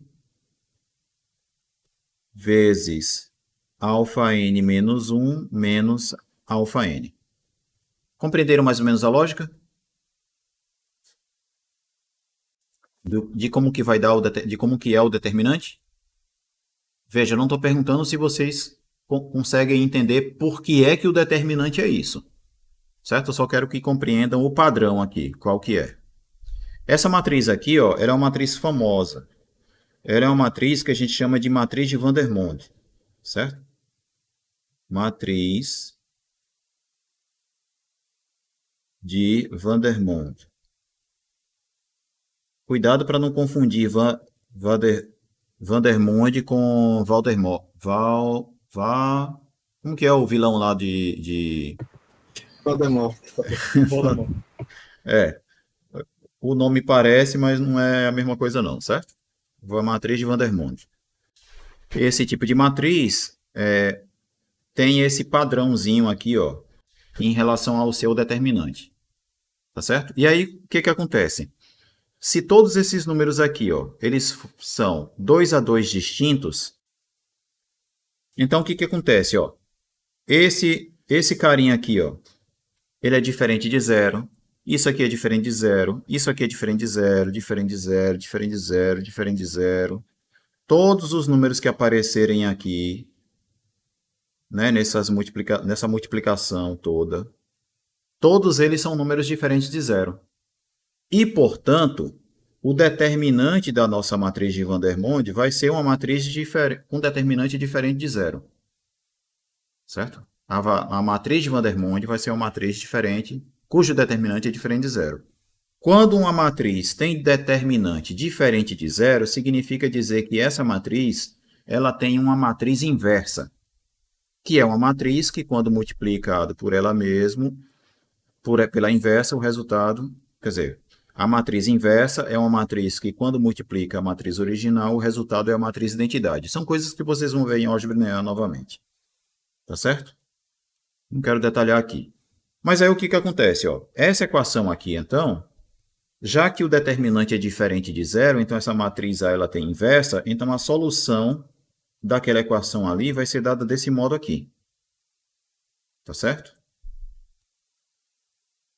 Ou seja, o A0, A1 até o AN, isso daqui vai ser igual à inversa da matriz A vezes a matriz 0, 0, tudo zero aqui, ó. Quando você faz essa multiplicação de matrizes aqui, o resultado vai ser 0, 0, tudo zero. E aí, da igualdade entre essa matriz e essa matriz aqui, você vai ter que esse cara é igual a zero, esse cara é igual a zero, esse cara é igual a zero. Todo mundo é igual a zero. Beleza? Então, resumindo aqui, ó, se o nosso polinômio ele é o polinômio nulo, então, quando eu aplico ele em n mais 1 números, todos distintos 2 a 2, eu vou cair num sistema linear cuja solução é a que a gente chama de solução trivial, que é todos os coeficientes do sistema iguais a zero, tá certo? Beleza? É aquela coisa que eu estava falando aqui, ó. Tá certo? Esses carinhas aqui, o A0, A1 até o AN, esses caras aqui, eles são os coeficientes do sistema, certo? Ou as variáveis do sistema, tanto faz. Tranquilo?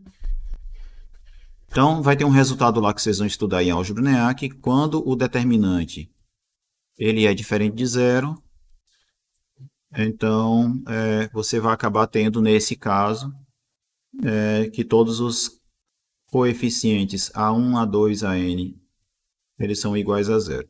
Tranquilo? Está aqui, ó, matriz de Vandermonde. Essa matriz aqui, ó. Beleza? Então é isso. Assim é a demonstração de que se um polinômio ele é nulo, então é porque todos os coeficientes desse polinômio são iguais a zero. Tá certo? Aí uma definição. Agora é a definição de igualdade entre dois polinômios. Quando é que dois polinômios são ditos iguais? Então, dois polinômios FG são iguais quando isso daqui é verdade, ó. Tá certo? Então, eu vou dizer que o polinômio f é igual ao polinômio g, se e somente se f de x é igual a g de x para todo x pertencente a R. Certo? Que a gente está fazendo as coisas aqui em R. Tranquilo? Então, um teorema, né? Dois polinômios fg vão ser iguais, né? Digamos que f é dado por essa expressão e g é dado por essa expressão, a gente vai dizer que esses dois polinômios aí, eles são iguais quando acontecer o quê? Quando os coeficientes correspondentes forem iguais. Correspondentes em que sentido? Os dois termos constantes são iguais, os coeficientes de x são iguais, os coeficientes de x ao quadrado são iguais, e assim sucessivamente. Beleza? Tranquilo? Professor, é isso que significa esse símbolo, então? Essa notação aqui, né? Esse símbolo aqui, ó, essa letra aqui, que a gente chama de sigma, ela está representando aqui somatório. O que é um somatório? É uma forma de você escrever de forma resumida uma soma. Mas em que sentido, né? Deixa eu fazer um exemplo aqui, ó. A ideia é essa daqui. Quando a gente usa o sigma aqui, então você vai ter alguma coisa aqui que tem um índice i variando, ou pode ser uma letra k, por exemplo. Eu vou botar i aqui. E aí você vai somar caras desse formato aqui, onde o índice ele vai variar entre alguma coisa até alguma coisa. No caso aqui, por exemplo, se eu colocar o i variando de 0 até o 5, isso daqui significa o quê? Significa que eu vou somar estas coisas aqui, certo? Onde o i, em algum momento ele vale 0, depois ele vale 1, depois ele vale 2, depois ele vale 3, 4 e 5, certo? Mais ou menos assim. Eu vou pegar o A0, que é o caso em que i é igual a 0, mais, aí eu vou pegar quem é igual, para i igual a 1, o que é que eu vou ter? Eu vou ter o A1. Para i igual a 2, aí eu tenho o A2. Para i igual a 3, aí eu vou ter o A3. Para i igual a 4, eu vou ter o A4. Para i igual a 5, aqui é o i igual a 3, aqui é o i igual a 4. E para i igual a 5, eu vou ter o A5, tá certo? Então, essa é uma forma de você representar uma soma de coisas que tem um certo padrão de formato, tá certo? Então, por exemplo, se eu quiser escrever agora, o que é o somatório disso aqui, ó? O que é isso daqui? Isso daqui vai ser 1 ao quadrado mais 2 ao quadrado mais 3 ao quadrado mais 4 ao quadrado. Beleza? Você vai somar todos os caras que têm esse formato, certo? Com I igual a 1, ou com K igual a 1, igual a 2, igual a 3, até igual a 4. Beleza? Compreenderam aí como que funciona a notação de somatório? Sim, e é até mais simples do que eu pensava. Ele é simples. Provavelmente mais simples do que você devia imaginar mesmo. E aí o que acontece? Quando a gente escreve, por exemplo, o que está escrito ali, né? A vezes I. Somatório de A vezes I vezes X elevado a I. Então, o que é que eu tenho? Eu vou ter aqui, ó. Quando I for igual a zero, eu vou ter A0 vezes X elevado a zero, que é 1. Vamos pensar assim. Quando I for igual a 1, aí eu vou ter A1 vezes X elevado a 1, que é X. Quando I for igual a 2, eu vou ter A2 vezes X ao quadrado. Quando I for igual a 3, eu tenho A3 vezes X ao cubo. Até chegar no último, que é o nosso ANX elevado a N. Beleza? Então, compreendido essa notação de somatório aí, né? Então, imagine agora que você tem dois polinômios, tá certo? Dados por essas expressões aí, e aí você sabe que os dois polinômios são iguais. Então, ó, eles vão ser iguais, o que o teorema está nos dizendo é que eles vão ser iguais se os coeficientes correspondentes são todos iguais. Beleza? Simples assim.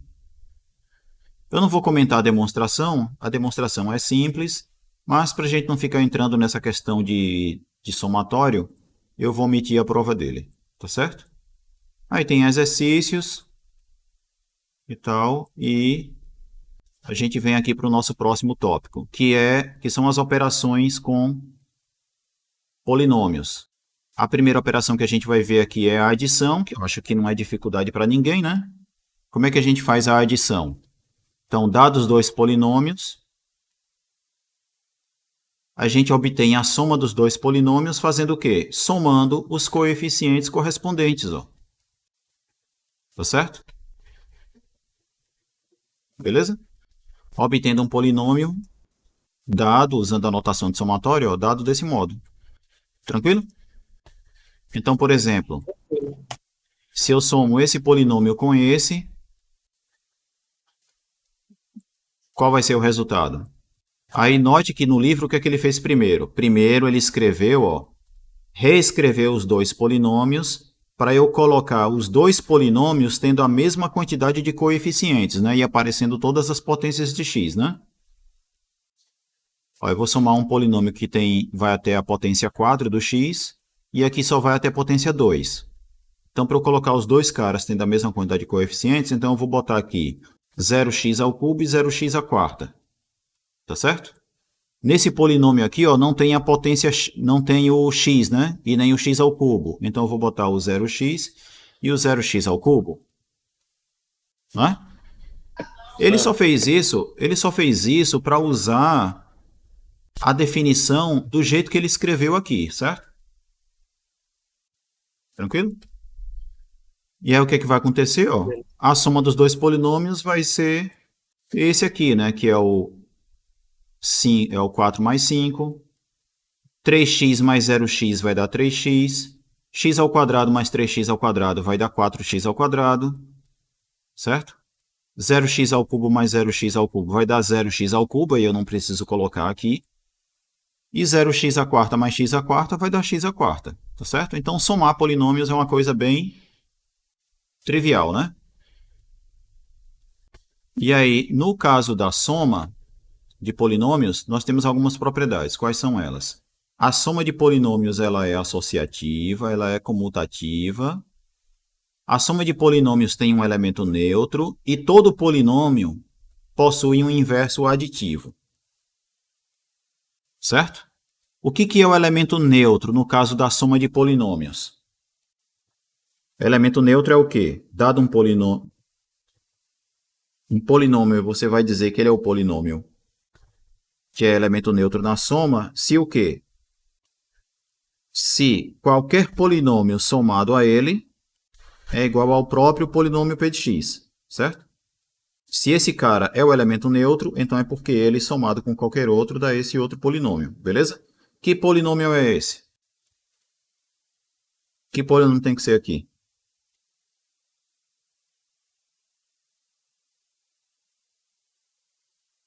Quem me diz aí? Nulo. Polinômio nulo, certo? Esse daqui é o polinômio nulo, beleza? A quarta propriedade está falando sobre a existência de inverso aditivo. Então, dado um polinômio p de x, qual deve ser o polinômio q de x, que quando somado a p de x, o resultado é o polinômio nulo? Quem tem que ser esse polinômio aqui? Vai ser um polinômio que a gente vai chamar de menos p, certo? Mas como que é o polinômio menos p? Se p de x é igual ao polinômio a0 mais a1x mais a2x ao quadrado, mais anx elevado a n, quem é o polinômio menos p aplicado em x? Ele vai ser o polinômio que é o mesmo que está aqui, mudando o sinal dos coeficientes, tá certo? Ele vai ser esse polinômio aqui, ó. Beleza? Por exemplo, se p de x é igual a 5 menos 3x mais 2x ao quadrado, quem é o polinômio menos p? Vai ser o polinômio menos 5 mais 3x menos 2x ao quadrado, concordam? Então, essa propriedade, ela está nos dizendo que para qualquer polinômio existe o inverso aditivo nesse sentido que eu acabei de explicar, beleza? Na próxima página aqui, ó, o que você tem é a demonstração de cada uma dessas propriedades que eu vou omitir também essas demonstrações, certo? Depois vocês deem uma olhada e, em caso de dúvida na demonstração, aí vocês me perguntam depois. Tá certo? Mas não é nenhuma demonstração complicada, não. Bom, agora a gente vem para a subtração de polinômios. O que é a subtração de polinômios? A subtração de dois polinômios nada mais é do que esta soma aqui, ó. Se eu quero fazer f menos g, então eu vou calcular quem é o polinômio menos g, e aí eu vou fazer f mais menos g. Essa é a mesma noção de subtração entre dois números reais que a gente viu. Né? O que significa subtrair dois números? Significa você pegar o primeiro e somar com o simétrico, o inverso aditivo do outro, né? Ou o oposto. Tá certo? Quando a gente escreve, por exemplo, 3 menos 2, o que é 3 menos 2? É igual a 3 mais menos 2. Beleza? No caso de polinômios, a noção é a mesma. Tá certo? Bom, agora a gente parte para a multiplicação de polinômios. O que é a multiplicação de dois polinômios? Ó, dados dois polinômios, f e g, a multiplicação entre eles vai ser definida dessa forma aqui. Tá certo? Note que os coeficientes do polinômio produto, eles começam, né, com o termo constante de um vezes o termo constante do outro. Mas aí, quando você parte para o coeficiente do x, o negócio começa a ficar complicado, né? Olha como é que fica. A gente pode calcular cada um desses coeficientes usando, digamos assim, uma fórmula. Que fórmula que é essa?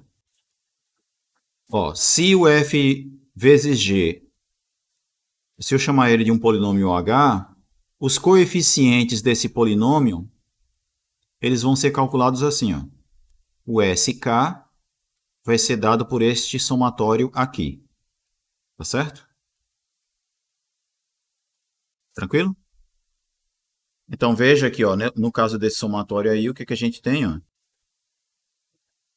Se eu quiser, por exemplo, calcular quem é o C3, Então, eu vou fazer um somatório com o i variando de 0 até o 3, não é? Concordam? De quê? De AI vezes B. 3 menos I, né?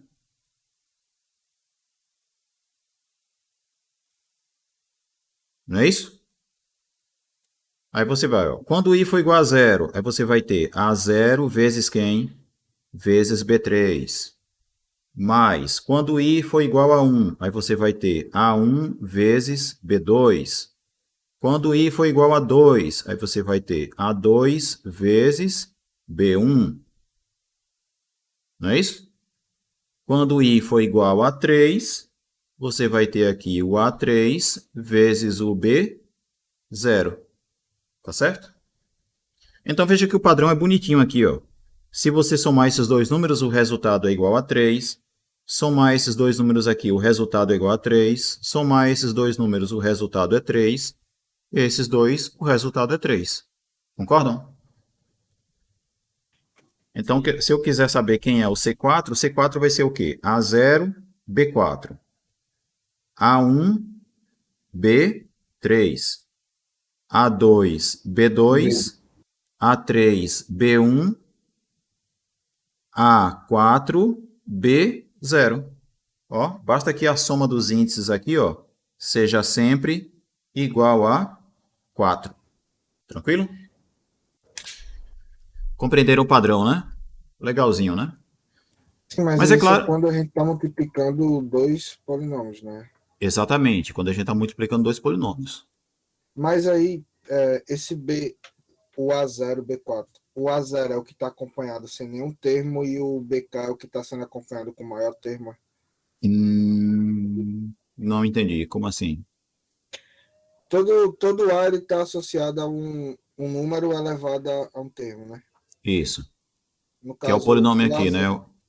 Pronto, no caso, o A0, quando você faz A0 vezes BK, é esse A0 vezes o último B? Acho que eu não entendi. Ah, sim, esse aqui. É no último B desse somatório, né? É o último B dessa soma. Não é o último B do polinômio G, não, certo? Sim. Beleza? Porque o que é o CK? CK, ele é o coeficiente da késima potência de x que vai aparecer aqui. Compreendeu?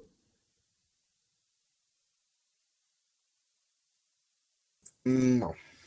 Pronto, então vamos lá. Ó. Como é que a gente pode fazer a multiplicação entre dois polinômios? Não se liguem muito nessa definição aqui, não. Ó.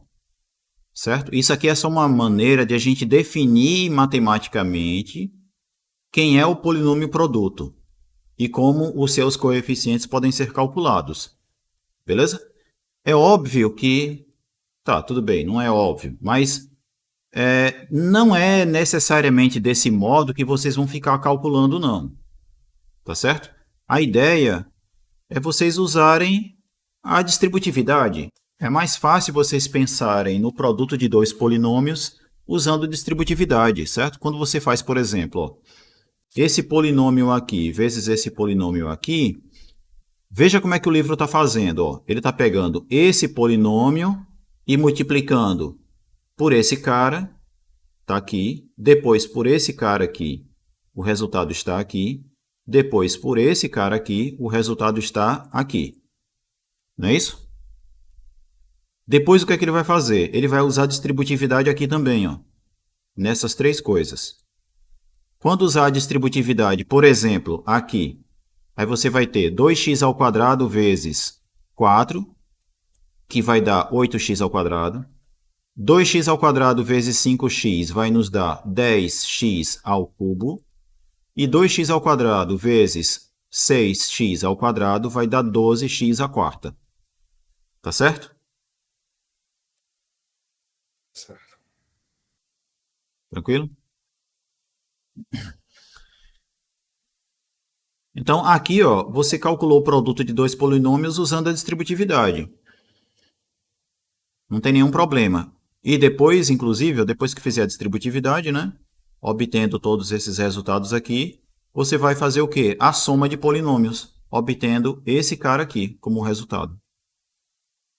Tranquilo? É claro que tem outras maneiras de a gente fazer isso. Que outras maneiras são essas? Aí vai ter aqui, ó, dispositivo 1, dispositivo prático 1 e dispositivo prático 2.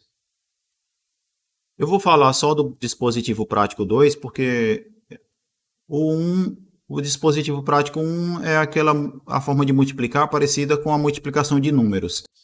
Certo? Se eu pegar esse polinômio e quiser multiplicar por esse daqui, qual é a ideia? Eu vou pegar x e vou multiplicar todo mundo aqui por x. O resultado vai ser esse. Depois eu vou pegar o 2x ao quadrado e vou multiplicar todo mundo aqui por 2x ao quadrado. O resultado vai ser esse aqui. Depois eu vou fazer 3x ao cubo, multiplicar todo mundo que está aqui e colocar o resultado aqui, tá certo? E depois eu vou somar tudo, obtendo isso daqui como resultado. Tranquilo? O dispositivo prático 2 é o quê? A gente vai pegar de cada um dos polinômios f e g. Poxa, bela hora para a bateria do mouse acabar. Deixa eu trocar aqui rapidinho.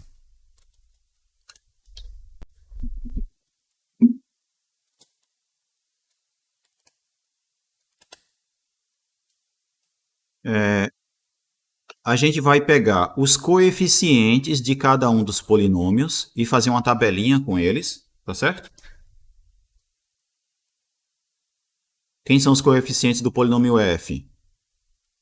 Vai ser, ó, o do polinômio f vai ser 0, 1, 2 e 3, né? Se a gente pensar nos coeficientes na ordem crescente da potência do x, certo? Como aqui não tem termo constante, é porque o termo constante é 0. Beleza? O coeficiente do x vale 1, coeficiente de x quadrado vale 2, coeficiente de x ao cubo vale 3, e assim por diante. A mesma coisa no polinômio g. Beleza? Aí, o que a gente vai fazer agora? A gente vai fazer uma tabela contendo o produto entre esses coeficientes. Ó. 4 vezes 0, 0. 5 vezes 0, 0 e assim por diante. Compreendido? Aqui, inclusive, tem um erro de digitação, ó, em que 5 vezes 1 estava digitado aqui 8, mas na verdade é 5, né? Porque 5 vezes 1 é 5. Beleza? Então, a gente obtém essa tabelinha aqui. E agora, como é que eu faço para obter a soma dos dois? Como é que eu faço para obter o resultado do produto? Aí eu vou olhar para isso daqui, ó. Eu vou somar os caras ao longo dessa diagonal. Essa soma aqui, ó, vai ser a soma dos termos constantes. Certo? Então, a soma de todo mundo que está aqui, que no caso é um elemento só, né? Vai ser o termo constante. A soma desses caras aqui vai ser o coeficiente de x. A soma desses caras aqui vai ser o coeficiente de x ao quadrado.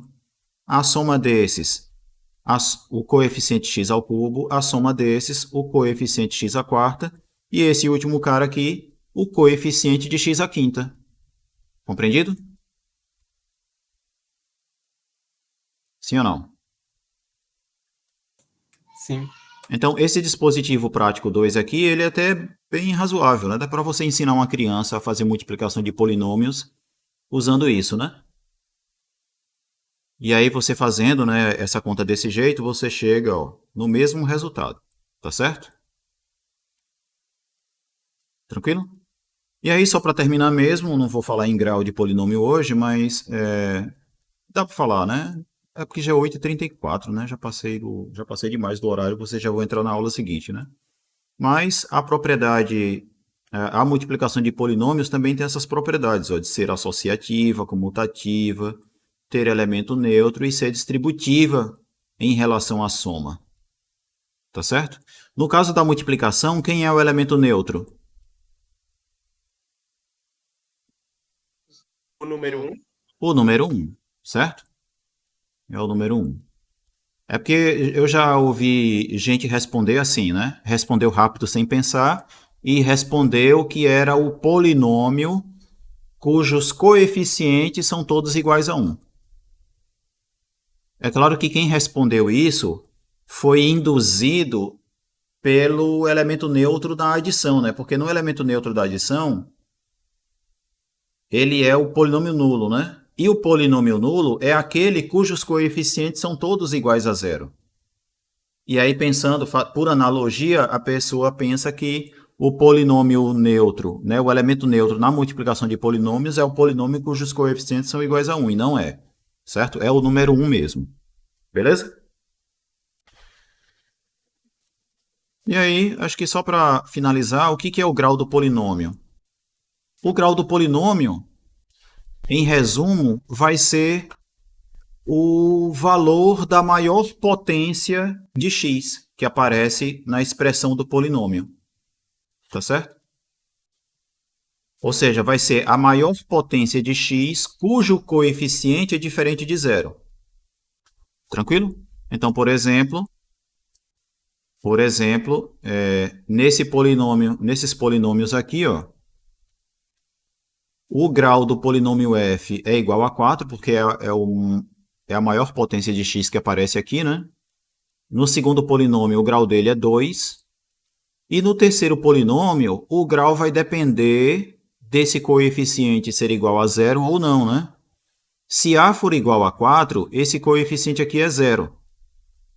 Beleza? Então, nesse caso, aqui vai ser zero e, portanto, o grau do polinômio vai ser apenas 2. Se o a for diferente do 4, então a menos 4 é diferente de zero. E aí, nesse caso, o grau do polinômio é 3. Beleza? Prosseguindo mais aqui ainda, nós temos o seguinte teorema, que é esse, ó.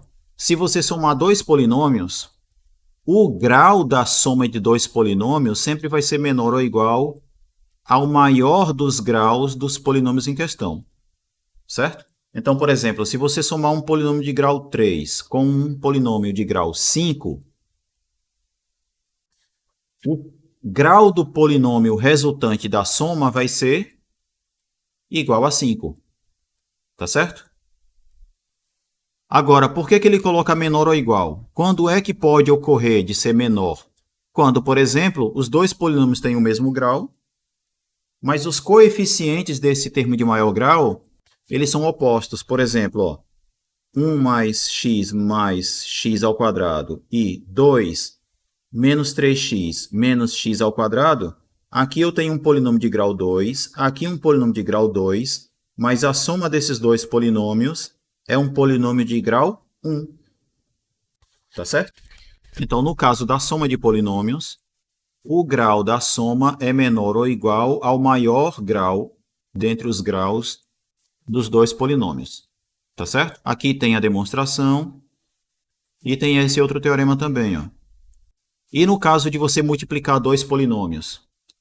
Se você multiplicar dois polinômios, o grau do produto vai ser a soma dos graus dos dois polinômios. Então, novamente, se eu pegar agora um polinômio de grau 3 e multiplicar por um polinômio de grau 5, o polinômio resultante do produto deles vai ser um polinômio de grau quanto?